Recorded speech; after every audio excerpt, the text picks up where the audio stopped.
सारे लोगों का जिंदगी को बर्बाद कर दिए हैं और अपाहिज हो गए हैं आप।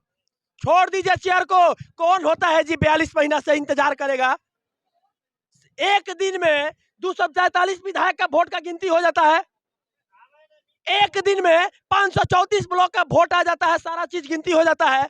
और देखा जाए तो एक दिन में 545 को भी सांसद का गिनती हो जाता है वोट का। भारत का संविधान भी लिखा जाता है 11 महीना 18 दिन में। लेकिन छठवां चरण का है नहीं खत्म होता है कि लोग के रोजगार देना पड़ेगा, लोग के रोजगार देना पड़ेगा। और उस रोजगार के ऊपर बात करनी है तो आइए अपने कोई प्रचंड प्रवक्ता को लेकर मैं बात करने के लिए तैयार हूं। जानते हैं नीतीश जी, आपके पीछे आपके कुछ दिन पहले एक आए थे प्रवक्ता थे जो बात किए थे, कहते अभी तो 2.5 महीना मेरा सरकार बनने हुआ। हम बोले 8 बार नीतीश जी शपथ ले लिया, 2.5 महीना उनका सरकार बनने हुआ। आप खुद सोचिए, देश की आजादी के 75 साल बाद भी हमारे पास केवल 5 हॉस्पिटल है। एम्स, पीएमसीएच, एनएमसीएच, आईजीआईएमएस, एक नालंदा में है, एक शायद मुजफ्फरपुर में है। 5-6 गो है ना जी। यानी 1 करोड़ लोगों पर, 1.5 करोड़ लोगों पर एक हॉस्पिटल है जो बढ़िया है, जिसमें ट्रीटमेंट हो सके। काहे आपके पास अगर कोई एजेंडा रहता, कोई आपके पास ताकत रहता, डॉक्टर रहता, तो क्या बिहार में ट्रांसप्लांट करवा के दिखा देते? तब आपको मानते कि लालू यादव को सिंगापुर क्यों भेजे?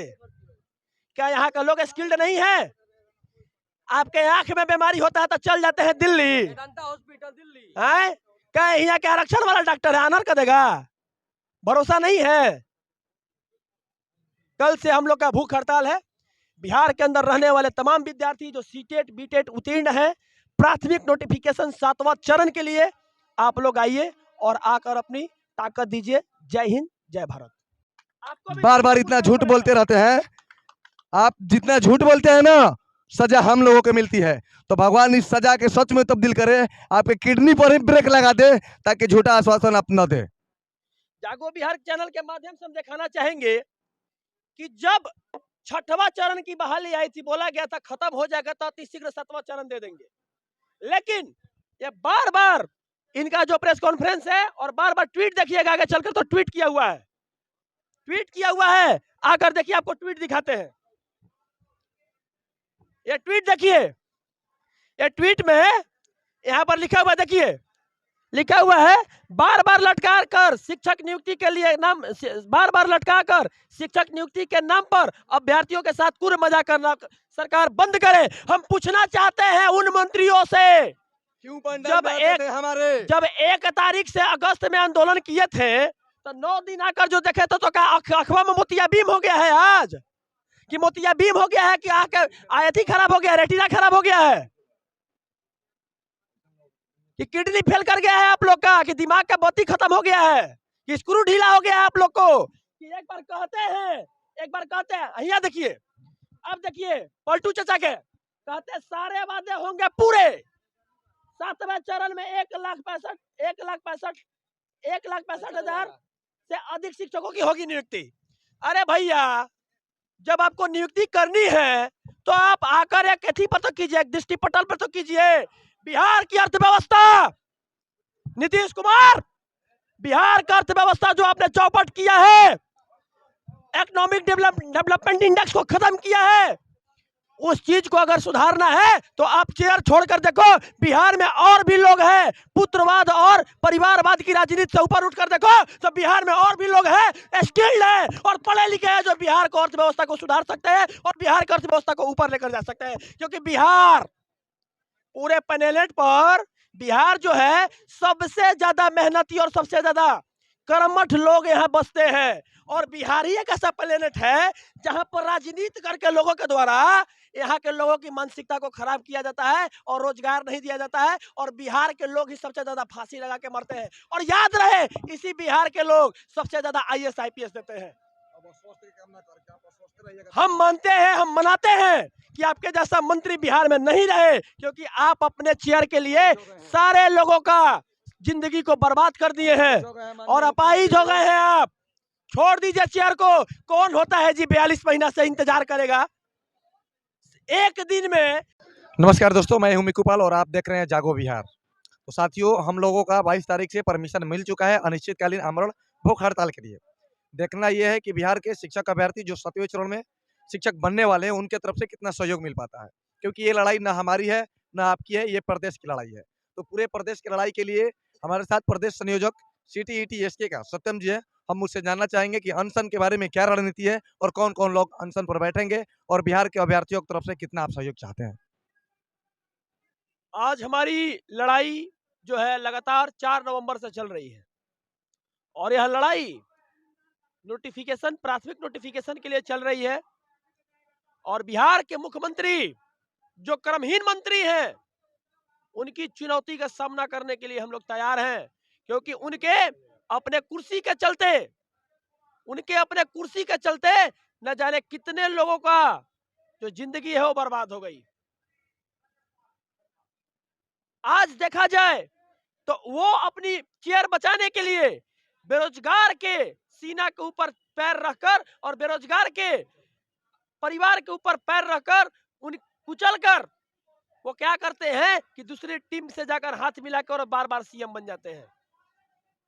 या भारत के संविधान में 8 बार लगभग वो मुख्यमंत्री बन चुके हैं, 7-8 बार। ऐसा कभी नहीं हुआ था देश की आजादी के 75 साल के बाद भी। अगर देखा जाए तो इनके जैसा कर्महीन में मंत्री कोई नजर नहीं आया। चलिए दोस्तों, तो बता दें, बहरहाल बिहार बीमार है क्योंकि यहाँ नीतीश कुमार हैं। और बार बार अगर देखा जाए तो केवल नीतीश कुमार कुर्सी के चक्कर में अल्टी पल्टी मारते रहते हैं, लेकिन शिक्षक और शिक्षा की बात की जाती है तो वहां पर मौन धारण कर लेते हैं और बोलते हैं कि नीतियां तो हो ही रही है। माननीय मुख्यमंत्री जी, बीते 3 वर्ष से ऊपर मात्र केवल 41,000 बहाली हुई है। 3 वर्ष में अगर 41,000 बहाली हुई है तो उसमें छाती पीटने वाली कौन सी बात हो गई।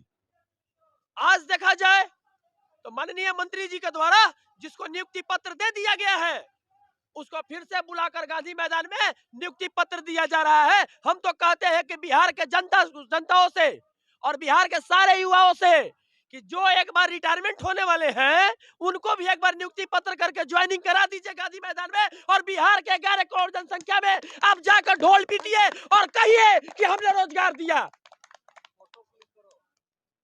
क्या इस तरह से चलती है बिहार की अर्थव्यवस्था? क्या इस तरह से चलती है बिहार की GDP? क्या इस तरह से चलती है बिहार के NSSO? क्या इस तरह से चलती है बिहार के EDI? क्या इस तरह से चलती है बिहार के NNP? क्या इस तरह से चलती है बिहार का PCI?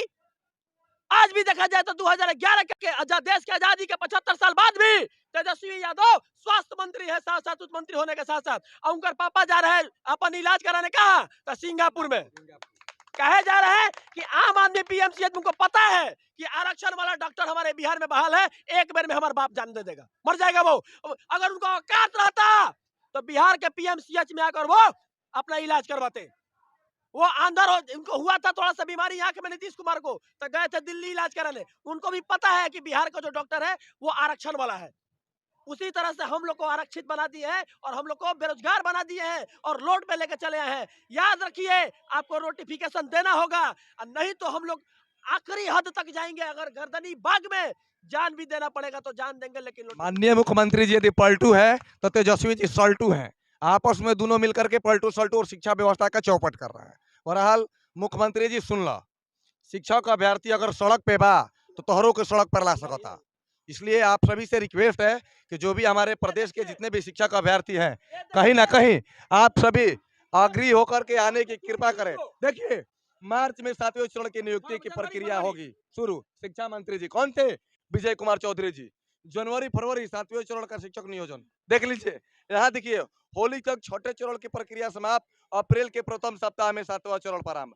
ये मिठाई वाला बाबा बदल गए लेकिन विचार नहीं बदला। बिहार सरकार का जमीर नहीं जिंदा है। विजय कुमार चौधरी, हम तो कहते ही हैं जैसे ही 6वां चरण खत्म होगी अति शीघ्र हम 7वां चरण लेकर आएंगे। अब देखिए, यहाँ चल गए जनवरी, यहाँ चल गए मार्च, यहाँ चल गए होली, फिर अप्रैल में 80,000 हो रहा है, फिर 2 लाख पद पे बहाली हो रहा है। फिर उसके बाद अपर मुख्य सचिव आकर कहते हैं कि हम बहाली दे देंगे कागज पत्र के माध्यम से। अरे कम से कम कलमुआ का नोखिया टूट गया क्या? कि कलमुआ हेरा गया? मैं माननीय तेजस्वी जी से पूछना चाहूंगा कि जो आपने शपथ लेकर के बोला था कि मैं शपथ लेता हूं पहली कलम से 10 लाख रोजगार दूंगा, आपका कलम खो गया है कि दिमागी संतुलन खो गया है?